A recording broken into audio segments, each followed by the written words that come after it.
This happened in 2001, on Halloween. Halloween night, to be specific. I was 7. If you want to know my current age, do the math. My mom helped me remember this one, so if there are further questions, I will ask her, as she remembers the night vividly. It was freezing, probably within the 20 to 30 degree range. I was hell-bent on going out anyways. I wanted my pillowcase to be stocked full of sweets, damn it.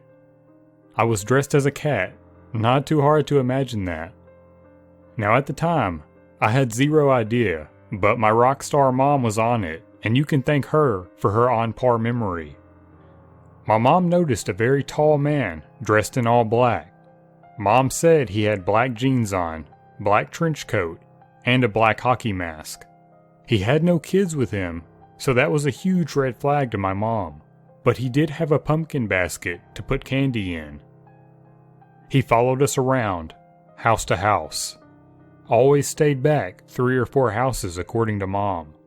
After 20 minutes or so, she shrugged it off, thinking this was some really tall kid just innocently out trick-or-treating. But the more she said she kept shrugging it off, the more uneasy she felt. Now I do remember my pillowcase was only half full, and my mom hurrying us home, and me being super pouty about it. I do not, however, remember Mom putting the house on lockdown after we got in the front door, but she remembers, and said she did it very quickly. I ate some candy, brushed my teeth, got into bed, and my mom laid down next to me. I remember this, and thought it was a little weird, since I was sleeping on my own at 7. Now this is where my mom really helped me out with this story, as I had no idea until we talked about it earlier. Fast forward to the morning. There was a pumpkin basket full of candy with a note on top that said, "Meow," in chicken scratch, on our front porch, right outside the front door. My mom threw out the candy in case it was tampered with, and she burned up the note. Now what creeps me out, and I just found out from my mom earlier, is that in the middle of the night, she got up from my bed to recheck the house, looked out the window, and saw him in our front lawn staring at the house with the pumpkin basket in his hand. She didn't think he noticed her. She called the police immediately. She briefed the officer on what happened, and the officer said he'd do a few rounds and patrol the area. My mom never heard back from the officer that night. Or ever, she said. Mom also told me she stayed up the entire night with a pistol in her lap after seeing him in the front yard. Since that night, and up until now, nothing weird with him has happened since. But as for his intentions, zero idea.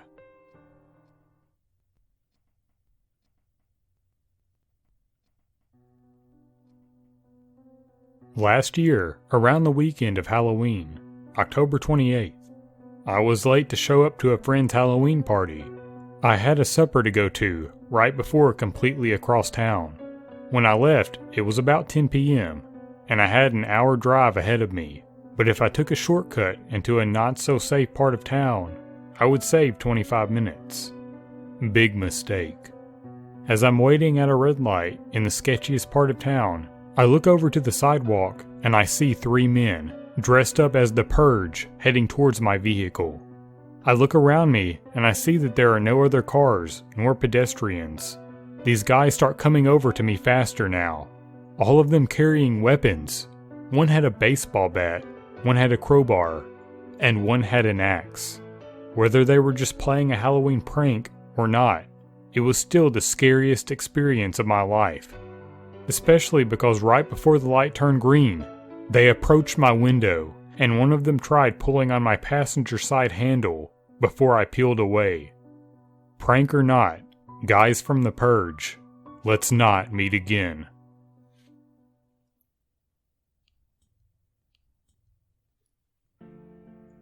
Halloween is my favorite holiday.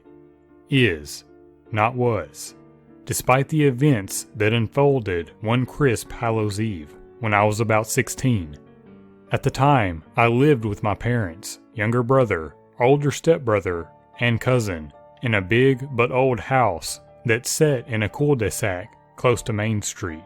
Behind it ran an alleyway flanked by apartments, and it had a huge yard that my basement bedroom looked out on. We lived in a small town, crime seemed minimal in the area, and I made my way out that Halloween night to make the most of the best day of the year.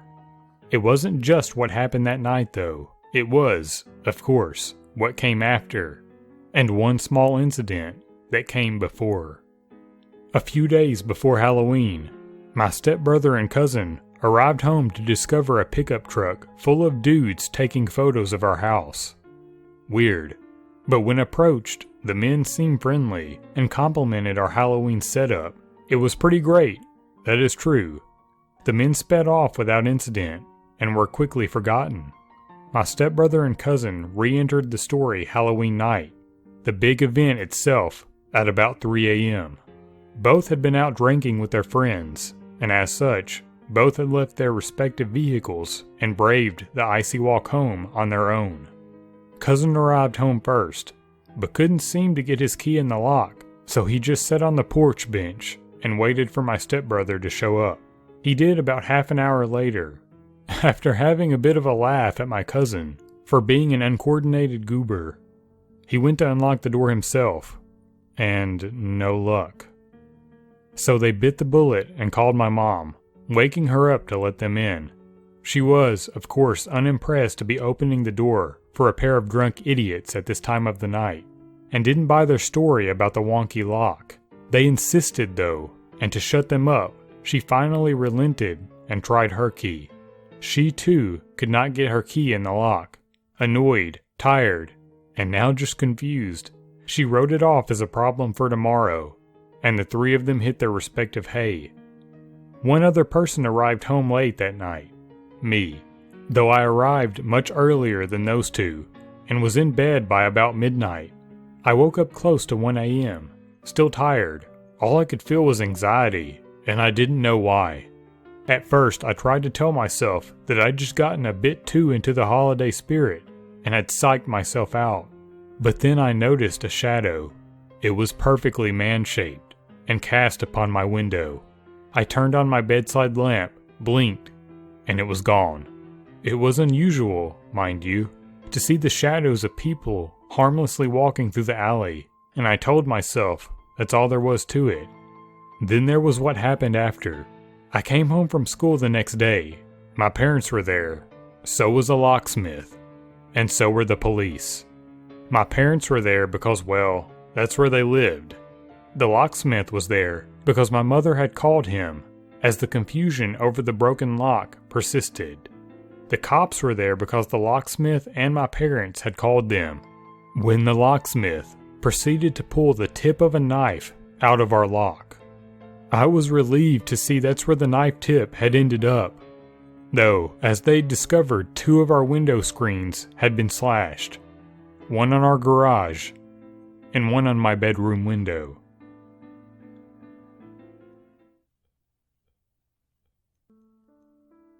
This incident happened to me last year on Halloween.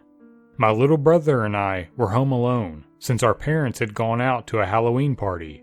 They had tasked us with handing out candy to the trick-or-treaters. This bummed my brother and I out because we had made plans to go trick-or-treating with a few friends. Our parents told us that we were too old to still be trick-or-treating, and that we could instead invite our friends over to the house and hang out there. My friends declined my invitation to come over because they still wanted to go trick-or-treating, so that left me home alone with my brother handing out candy. A lot of people stopped by our house, and by 10 o'clock, almost all the candy was gone. My brother and I decided that we'd eat the rest. We were sitting on the couch, watching a scary movie, stuffing ourselves with candy, when there was a knock at the door. I stormed off the couch, wondering who the hell could be knocking on our door this late. I assumed that it was just some late-night trick-or-treaters. Even if that was the case, I had turned the porch light and Halloween decorations off, which should have been a dead giveaway that we were out of candy or that we weren't home. So I assumed it was my parents. Being cautious, I looked through the peephole and saw a suspicious man standing on our front porch. He was wearing a black hoodie which made it difficult to see his face. The only detail of his face I could spot was that he had a beard and dry, crusty lips. There was no way this guy was a trick-or-treater, because he wasn't wearing a costume and was far too old to be trick-or-treating alone. His hands were stuffed in the front pocket of his hoodie, and he also looked very thin. Every single red flag went off in my head about this guy. There was no way in hell I was going to open the door. Still looking through the peephole, I watched as he knocked on the door again. He seemed desperate for us to open the door, and was shaking a bit. It wasn't cold outside. Definitely not cold enough for someone to be trembling. He was giving me a bad vibe, and I wanted to get rid of him as soon as possible. "We're out of candy," I shouted to him.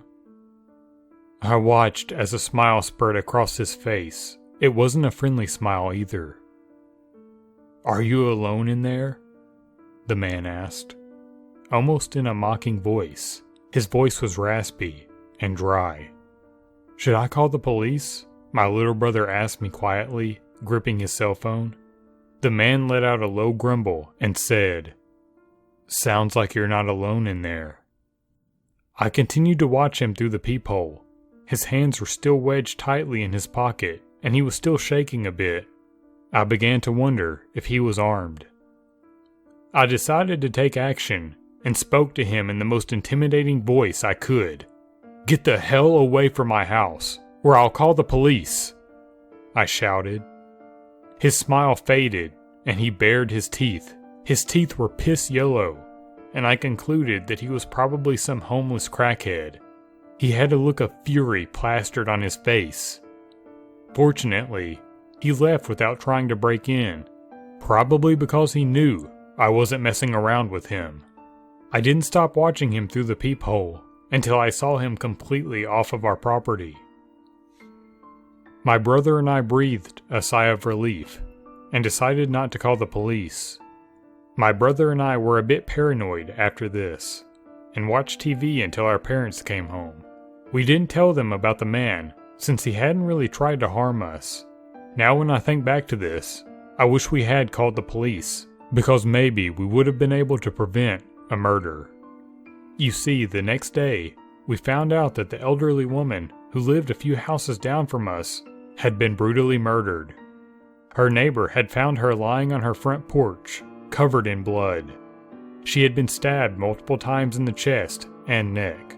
My brother and I immediately knew who had done it, and we told the police what we knew. They couldn't do much from the information we had given them, since we hadn't seen many details of his face. They went on the hunt for the man, but never caught him. I blame myself for that poor old lady's murder, because I could have prevented it from happening just by calling the police. I think the most disturbing thing of all is the fact that he didn't take anything from the old lady's house. Her house had been left untouched, but he could have gone in and taken what he wanted since her door was wide open. This means that he just wanted to kill. That was his only intention. He didn't want money or jewelry. He had only the urge to murder. So the creepy crackhead Halloween slasher, let's not meet.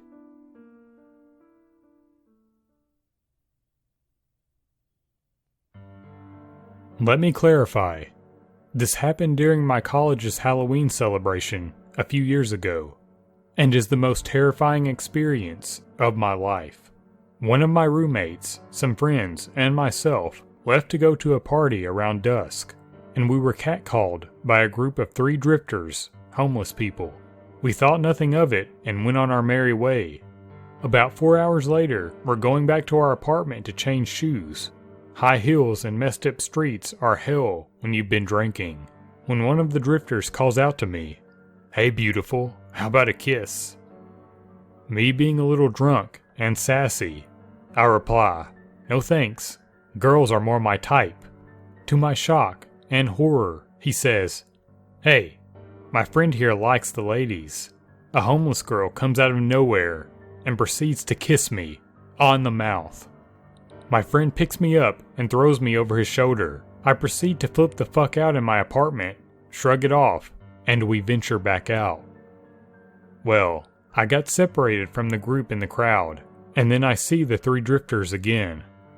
I try not to show that I'm shitting bricks when they ask me where they can find a liquor store. I point down the street to the Kroger, and they say, "Okay, can you show us?" I'm a small woman, and they shove me into their vehicle. I think, naively at the time, that they will literally let me out at the grocery store, except it's closed because it's after midnight.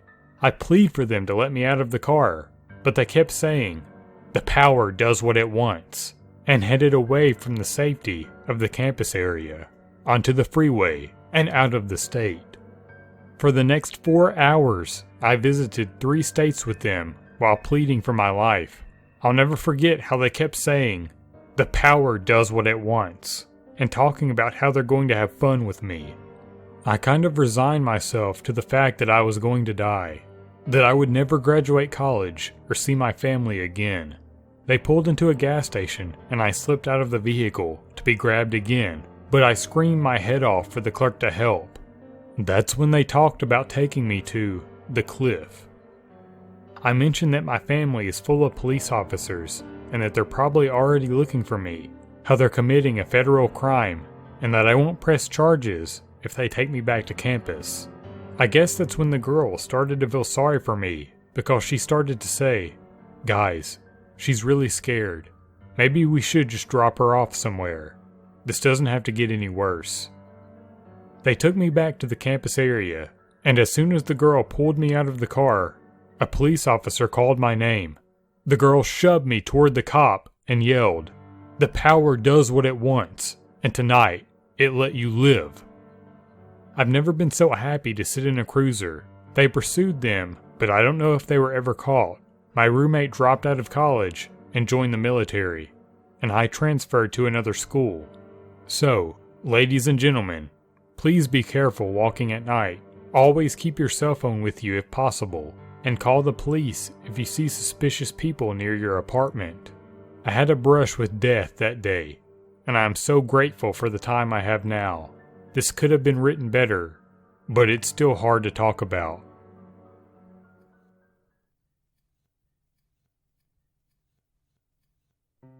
I have more under my belt, but here's a memory from when I was younger.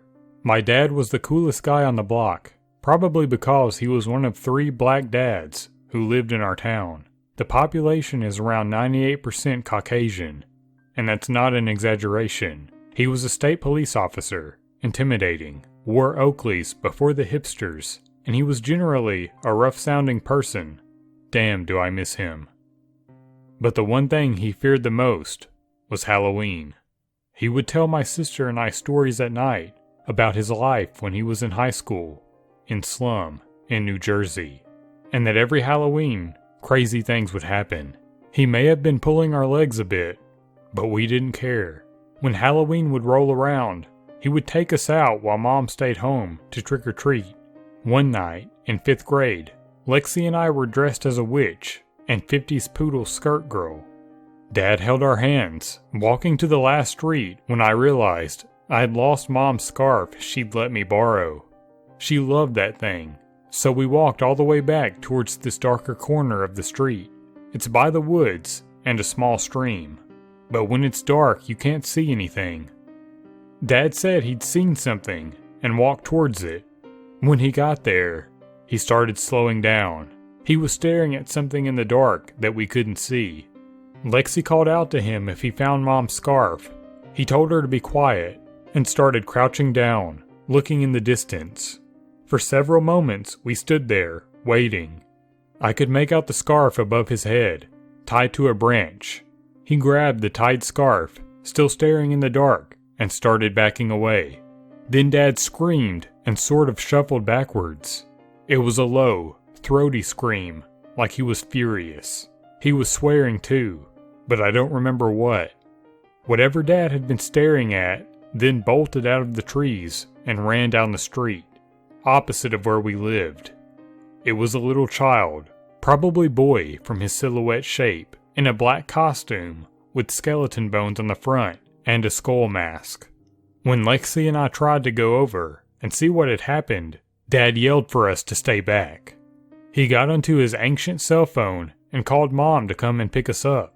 His next call was to the local police. We left before we could see anything, but the next day, Mom told us about the dead, skinned animals that had been found. By the time us kids could go look, they'd taped off the place and taken out the bloody animals. But there were stains on the pavement, and the smell was pretty bad. The kids talked about it in school a little, and I was curious if they ever caught the boy. Nothing came out in the local papers though, and it was quickly forgotten. Eventually, Dad could have told me more, but it was the last Halloween we'd ever spent together. But I do remember him and Mom arguing for the next couple of days about ever letting us go trick-or-treating again.